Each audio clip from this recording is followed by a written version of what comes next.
I've reached a point in my life where I can finally admit that I was both broke and broken. I can admit that I don't have all the answers, that I don't know what's next. I can admit that sometimes I just want to give up, but I can't because I have something to prove to myself. Giving up won't show me that I'm enough. It won't prove that things can work out for me. Giving up won't prove that I'm smarter than the average bear, or that I am the money, or that I'm a lottery jackpot winner. Giving up only proves one thing, that I gave up. I've created other YouTube pages before, but I could never stick with them because they didn't feel authentic. I would follow the steps, do the things people said you needed to do to get into the algorithm, but it never worked. Even when it came to personal development, something just didn't sit right with me. It always felt like I had to follow someone else's blueprint, but I've never been a follower. People would lead me down a path, and as soon as I hit the point where it would cost me money to get to the real substance, I would stop right there. It's the same with those how to make money videos. They tell you how to make money, but leave out the important part until you give them some cash to unlock the secrets. Everyone seems to have a blueprint for you to follow, especially if you're willing to pay a small fee. But here's the thing. No one can really give you a blueprint for your life because they can't. Who can show you how to be you? Only you can. The answer is you. At 49 years old, I can't say I've lived a wild life, but I can say I created one. Yes, I was told I was bad. Yes, I was told I'd be dead or locked up for life before I turned 18. But that's not what I was telling myself. I always felt different, but not in a bad way. I always felt like I was put here to change lives for the better, through money. Why money? Because I believed what people said about me. I believed I had no value, and that people needed money. So I thought if I could get famous and make lots of money, I could give it to the people who needed it. But that mindset created both a problem and a realization. When I made it past 18, I realized I'd missed the mark people had set for me. By the time I was 21, I was a father, a drug dealer, and an up-and-coming rapper. Still, I wasn't rich yet, but I kept chasing money because in my mind I wasn't the value, money was. From 21 to 35, I was one of the city's best-kept secrets in the streets, known to only a few. What I didn't realize at the time was that I was building a portfolio of relationships that would both save my life in some cases and lead me to find my true value in others. But the problem was that I still believed I had no value. Only the money I thought I was destined to have did. Remember when I said I was a father? The truth is I was a deadbeat dad. My dealings in the streets, my obsession with money and women, they kept me away from anyone or anything I thought I could harm. I believed that one day soon, I'd get rich and everything would be fine. I didn't know then that the way I saw myself was reflected in the way I handled everything else. My relationships with money, people, and life all mirrored my relationship with myself. In my early teens, I met a young lady at A&T College. She had been in an accident that left her face scarred, but she had the most beautiful soul anyone could ever meet. She gave me the world on a silver platter, accepted me for who I was, and overlooked my flaws. But I fumbled the relationship badly. She didn't know that I believed my fate was either death or a life behind bars. She wasn't from the streets, and her father didn't like me. Not because he hated me, but because he knew I was temporary and could ruin his daughter's life. But she saw something in me that I couldn't see in myself. I've never met anyone since who gave me the kind of love she did. What's been happening in my life since then feels like a case study of my own existence. An answer to the question I've always asked, why am I here? And like I said before, I've reached a point where I can admit to myself that I was broken. I can admit that I don't have all the answers. I can admit that I don't know what's coming next. I can even admit that sometimes I just want to give up. But I can't give up because I have something to prove to myself. Giving up won't show me that I'm enough. It won't prove that things will work out for me. It won't prove that I'm smarter than the average bear, or that I am the money, or that I'm a winner. Giving up only proves one thing, that I gave up, and I refuse to do that.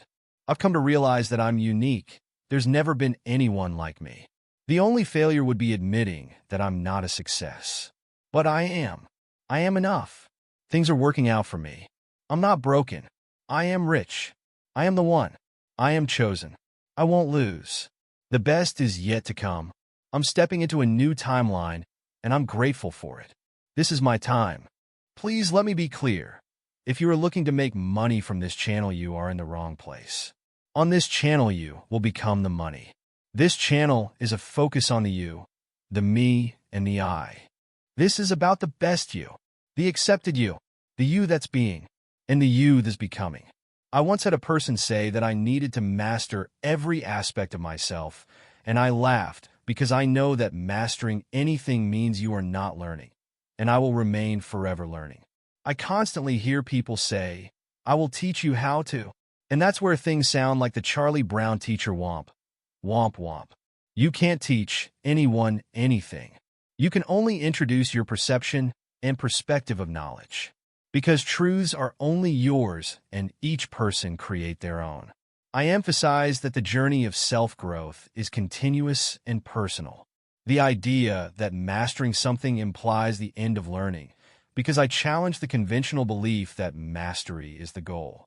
I know life is a process of constant learning and evolution. By me suggesting that no one can truly teach another person, I highlight that learning is an individual experience shaped by personal truths. We can share perspectives, but ultimately, each person creates their own understanding. Growth happens gradually through signs and realizations along the way. I invite others to embrace their own journey and personal evolution. I encourage authenticity and continuous self-exploration, which will feel aligned with your own outlook. Welcome to Growth by the Signs.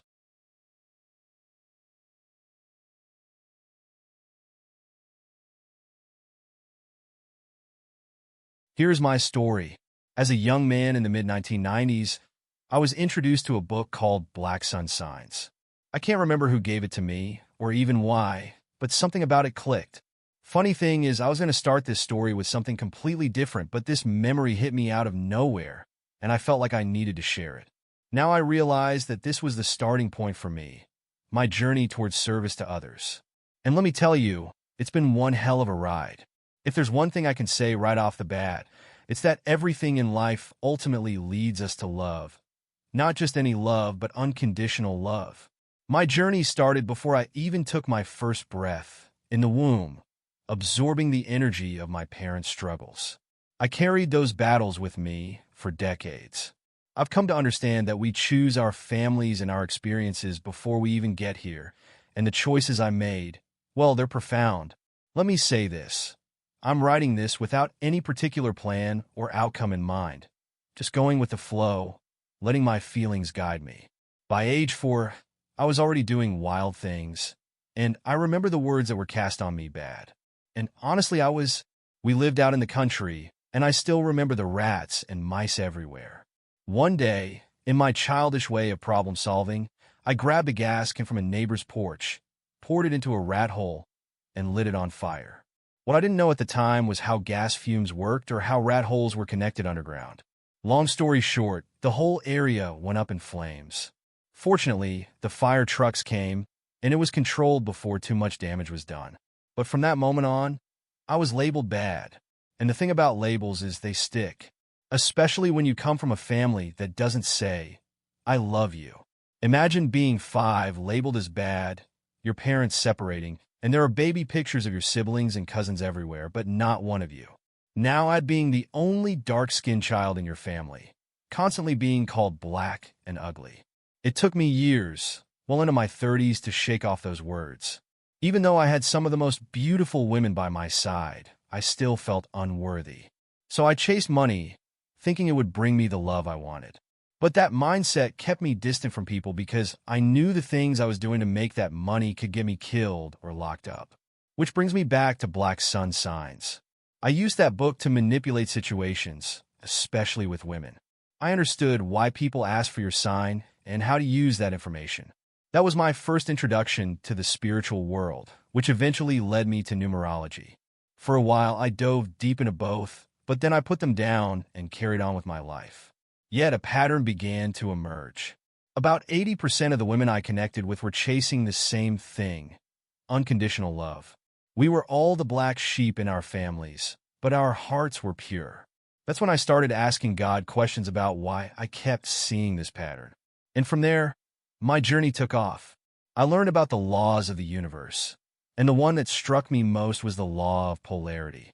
It taught me that everything is love. It's all about how you choose to perceive it. This led me back to the words of Christ. He who is without sin, let him cast the first stone. You might wonder how this connects, and I'd say it's all about judgment, how we judge ourselves and others. The law of polarity shows us that everything exists on a spectrum of love. It's all the same energy, just expressed differently. When Christ says, "The Word became flesh," he's reminding us of the power of knowing. What you know becomes real.